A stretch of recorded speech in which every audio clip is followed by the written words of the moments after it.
Okay. So horizontal scaling means suppose you right now you have maintained T node. Okay. Your Hadoop cluster. You are getting another, all the nodes are full, and you need to again there is a requirement for the 1 TB data. How can you going to store those 1 TB? Yes. You need extra machine, right? Extra space. Suppose in your personal system, you have the 500 GB. If there is a need of another 500 GB or 500 GB is almost full. What you will do? You are going to extend your internal disk, right? Another 500 GB you can add. Beyond that, it's not possible. Right? Yeah. Because the internal mechanism these days are providing up to 1 TB only. Beyond that, it is very difficult to maintain. If it is beyond that, then we need to depend upon the external disks only. Correct. Likewise, what happens in Hadoop HDFS system, we can add another machine only. Another 2 TB, 5 TB, or 6 TB, 7 TB, based upon the data size only. That is nothing but your horizontal scaling. Okay. Getting right now, are you clear? Yeah. So whenever the file request will come to store in a Hadoop cluster, HDFS system, what happens? That file request always taken care by the master node only. Okay. It is never ever taken care by the data node. Even though you have the data node, okay. So data node is not responsible to store. It is not going to decide.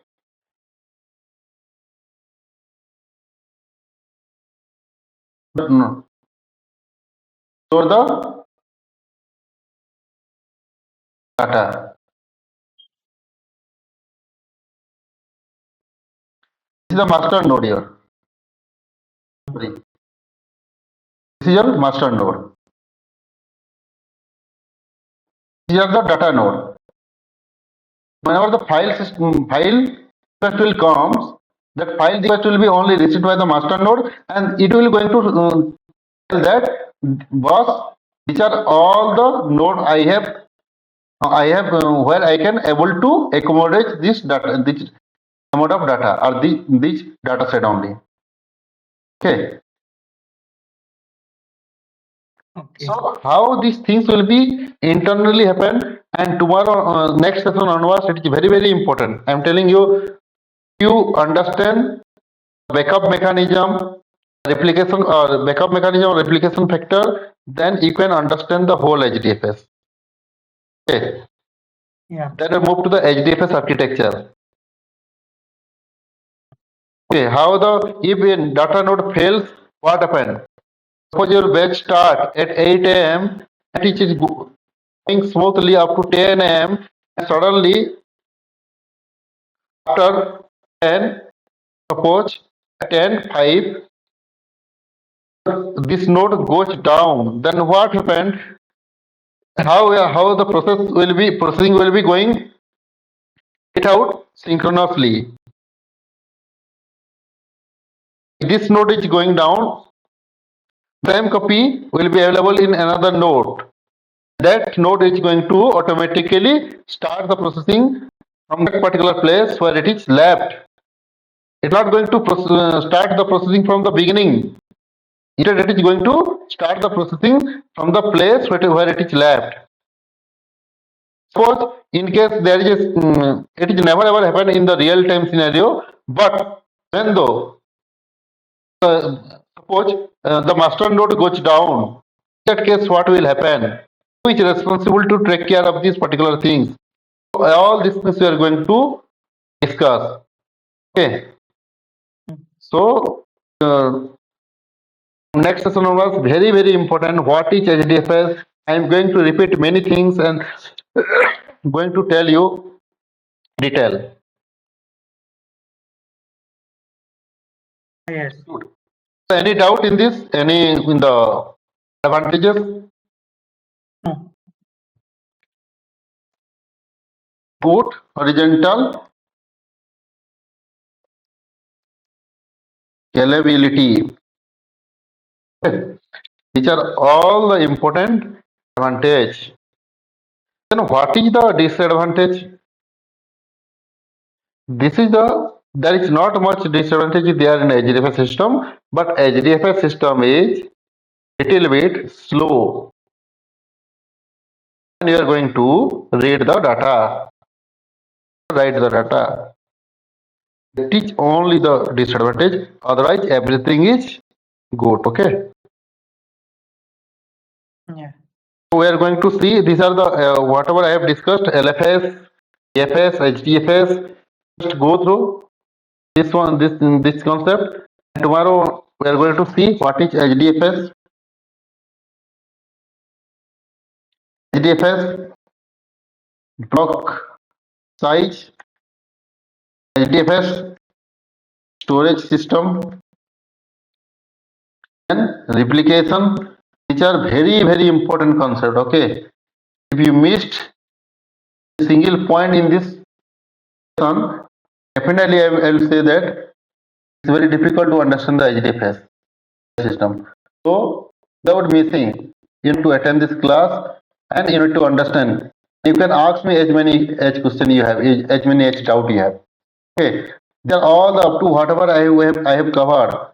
These are all the basic things only. Okay, and today I am going to introduce the Hadoop cluster also. Let me show you how the Hadoop cluster looks like. First of all, let me explain a few things. Then we will going to introduce the Hadoop cluster. Okay, it is your window machine. Okay,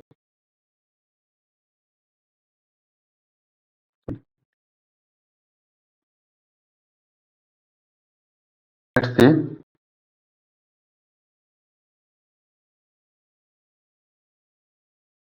it is your window machine. Okay,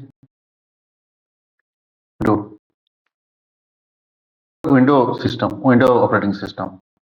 On top of that, what happened? You need to install VMware.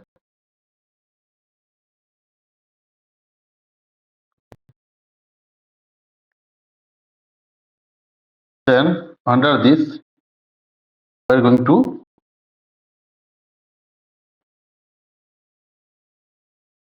Ubuntu send OS or Red Hat. Or we are going to use the Ubuntu. Okay, Ubuntu OS. On top of Ubuntu operating system, we are going to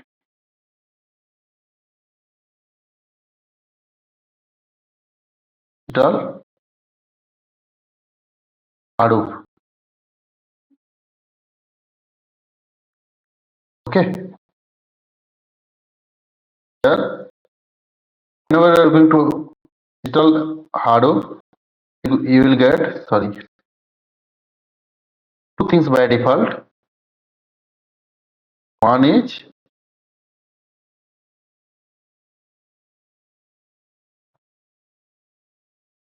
HDFS, another one is Mapreduce. Okay. So under the on top of Windows system, we need to install VMware, any virtual application, then Ubuntu operating system, then Hadoop. Then Hadoop by default comes with two core component. One is HDFS, another one is Mapreduce. Okay. So let me show you the cluster how it looks like. This is my cluster. Hadoop. This is the VMware tool, and it is going to log in into the Ubuntu operating system.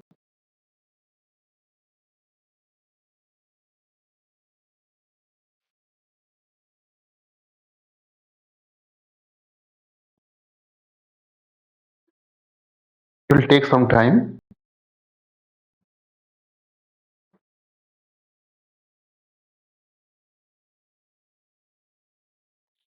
Any doubts so far? No. Because I believe two things will be there and definitely gap. That gap will be filled once we'll go one by one into the block size. We need to understand what is the block size it is maintaining, how it is amending, what is the replication factor. Okay, how in which configuration file we are going to basically do the configuration of the block size and replication. Also, we are going to see how the backup mechanism is going to come into picture, or replication is going to done whenever there is a continuous processing. How the continuous processing will be keeps on going whenever a batch process is going on. Okay, without any downtime or least downtime. Those things we are going to see. Okay, from Hadoop 1.x, the Hadoop 1.x is different from Hadoop 2.x and 3.x. How 2.x, what are the different improvements are there in 2.x and 3.x? Those things we are going to elaborate in the upcoming session. So before that, we need to understand how exactly in the real time. Then also I will going to discuss in one use case how the data will be replicated in different machine in the real time scenario. Okay, the complete use case. Then only we are going to move towards the architecture. Okay, so don't miss out the session from next session onwards. It's very important. So far, whatever we have studied, it is a very basic one only. Okay, to this point, we have studied only basic. Now onwards, I'm going to explain in details about the HDFS. What is HDFS? Why HDFS is different from others? So no doubt you have getting some idea about HDFS right now, but we are going to see in details the upcoming session. It will take some much time, I believe.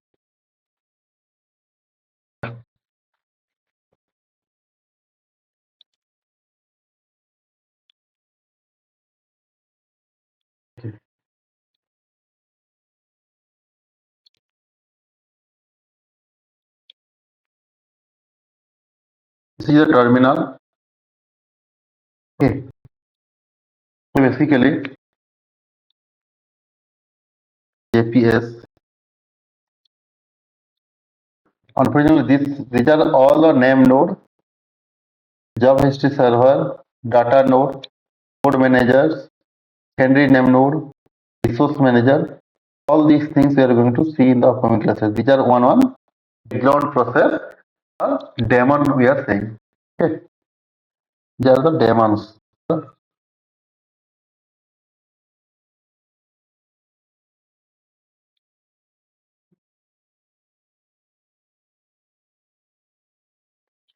Hadoop daemons.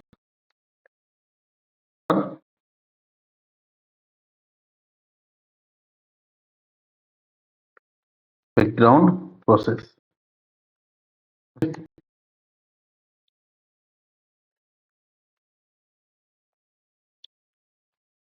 So these are the important things. Before start, our Hadoop does not start until unless we are going to start or initialize all these daemons. Okay. Suppose let me stop all these daemons, then I will start, then I will show you.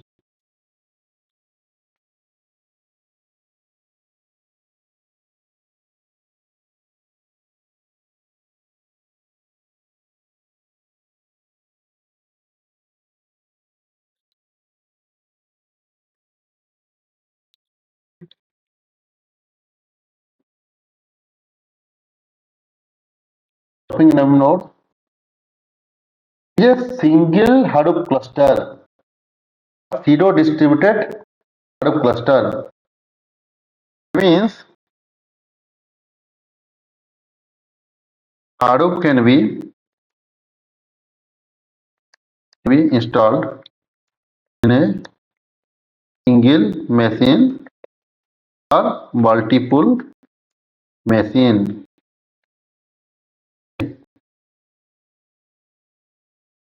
If we have installed Hadoop in a single machine,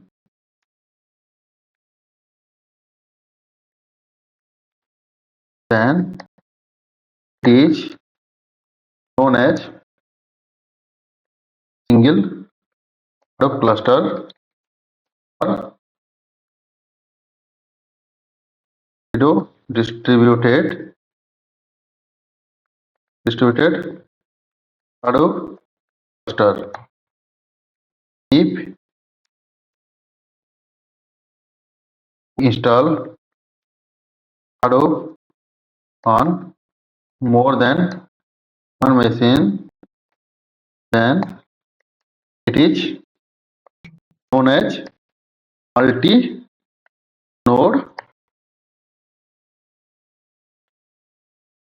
Hadoop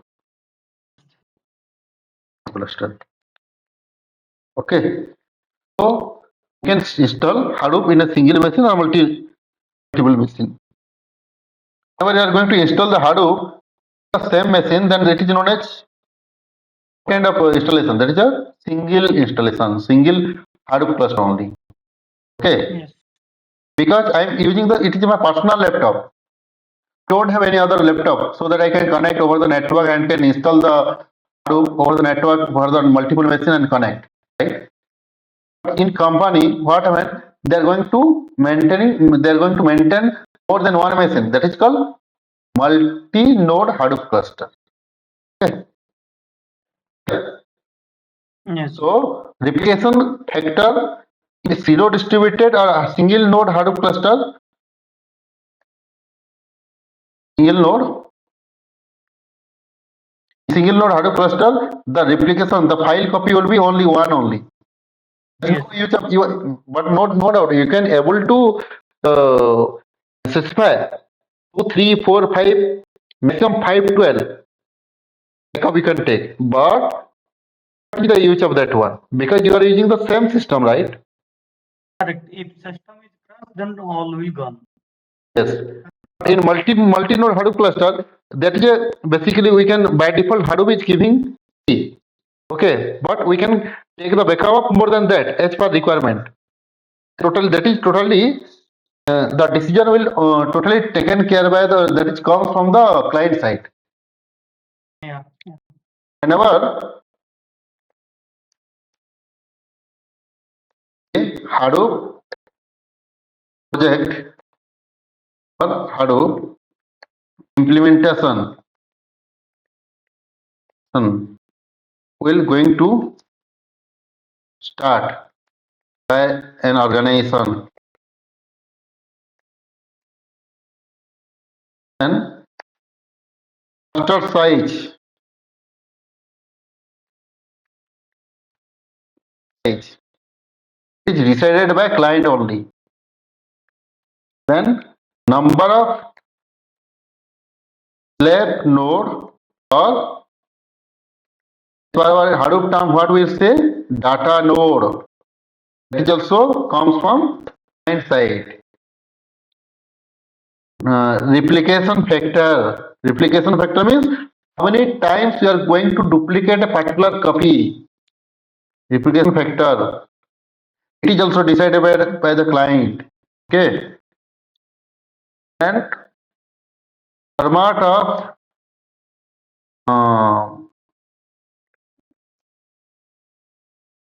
file different there because Hadoop maintain different kind of files. Okay, text file, archive file, RC file, sequence file, Avro file, and yeah, and so on. These are the different types of file available in because whatever this is a text file, right? My Notepad plus is a text file. Okay, but Hadoop also Hadoop HDFS is supporting PyRQ file format, WASI file format, space file format, Avro file format, and so on. Okay, we'll see this file system. JSON files, so many variety of files it is going to it will support. Okay. We'll see everything in details from tomorrow onwards. So what is HDFS? These things we are going to cover. If you have any doubt, you can let me know. Yes. So right now you will put JPS. Don't show anything else. MR. Let me stop this process also. History. Server. Stop.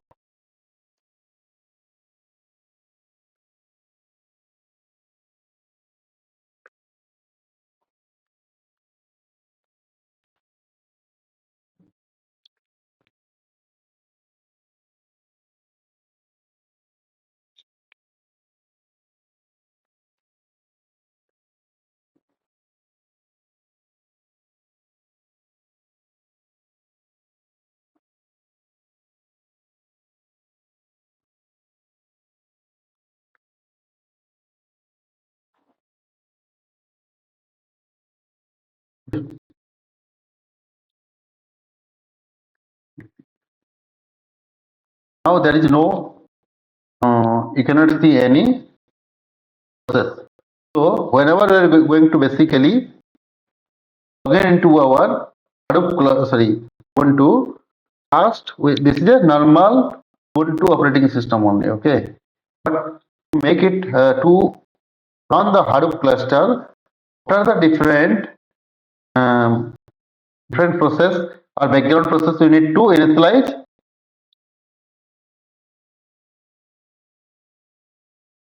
These are all the background process: name node, job history server, data node, node manager, secondary name node, resource manager. Okay, we'll see everything one by one later. How to start those servers? Start-all.sh. This is the one command that is going to start most of the background process. Okay. Except the job history server, it will going to initialize all of the daemons. We can basically we are saying that it is a daemons, but it is a background process. Okay. Without initializing, we cannot do anything. Okay. So, but in whatever in organization, it's all already off and on. Okay, it is already running in real time. In order to initialize manually, and it is taken care of the Hadoop. Hadoop administrator. Okay, starting name nodes, starting data nodes, starting secondary name node, and it is going to come. It will show us resource manager. These things it is going to show us.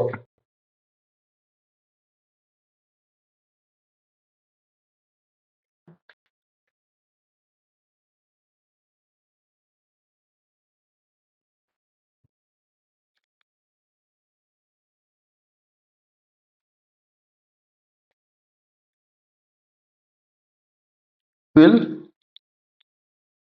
JPS to see what are the different nodes has been initialized. Okay, the job history server is not there.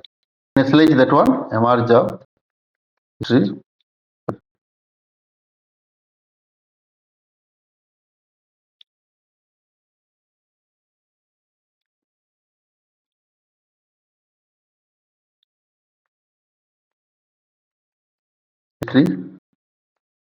daemon.sh dot history server.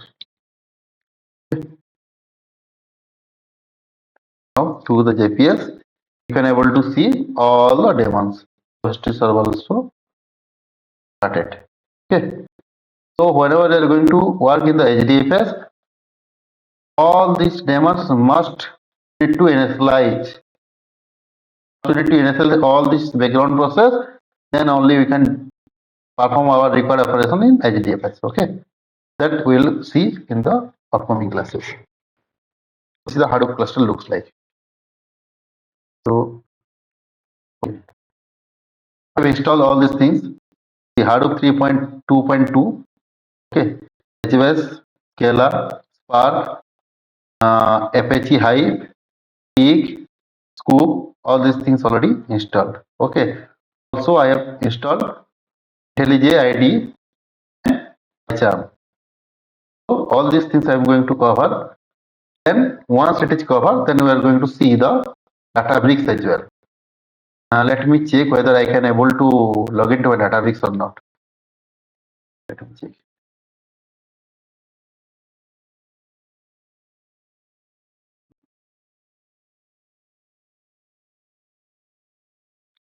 Databricks. It is on.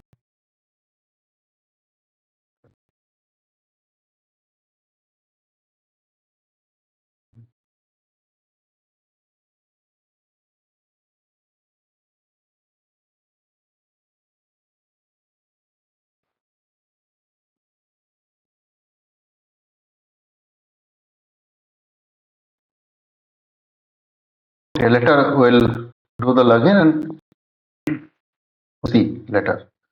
Whatever the practice we are going to do here in this environment, we are going to run in Databricks as well. Okay. The only difference is it's in the kind of in your system only, but that is in the browser only. Okay. It's a cloud based only. Databricks. That's all. Here we have installed manually. Sorry.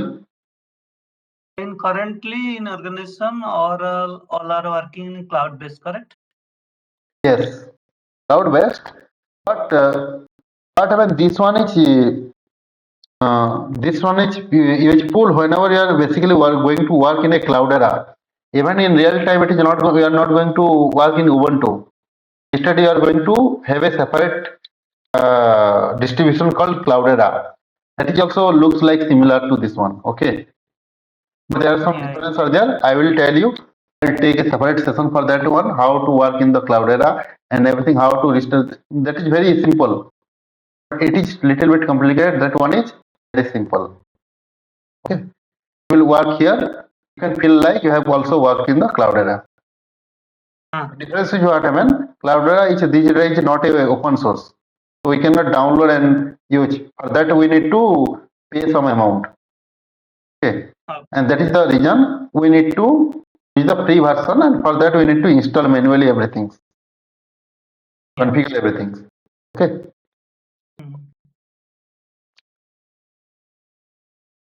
Any doubts so far? Anything else? No. Tomorrow we are going to start from HDFS. What is HDFS? And we will see. Okay. So I am not going to upload in my YouTube channel, and basically I am going to share with you the Google Drive. Okay. And I am trying to also taking the note and everything required. And few things I will share with you. I'm making the notes of everything. So slowly I am going to share with you everything. I have already shared all this file, right? Yeah. But the refinement of this note will be, for I will not make any note in HDFS. Never ever make any note. I will, yeah. HDFS is not done yet. Okay. So this one up to this it is completed. HDFS file system is not there. Yeah. Up to this it is completed. So I will do some refinement over this note. Then I will convert it into the PDF and share with you. Okay. Now we can. If you are getting also time, you can just go through different kind of sites and also answer this notes. That is also responsibility. Okay, at the same time, so that you can get much things, much you can get lots of more clarity for the concept. Okay, that's all for today. Let's wind up the session. Anything else? No. Okay. Tomorrow we'll group together at around 8 o'clock, or which time it is preferable? 8 also fine. Morning 8 a.m., right? Yeah.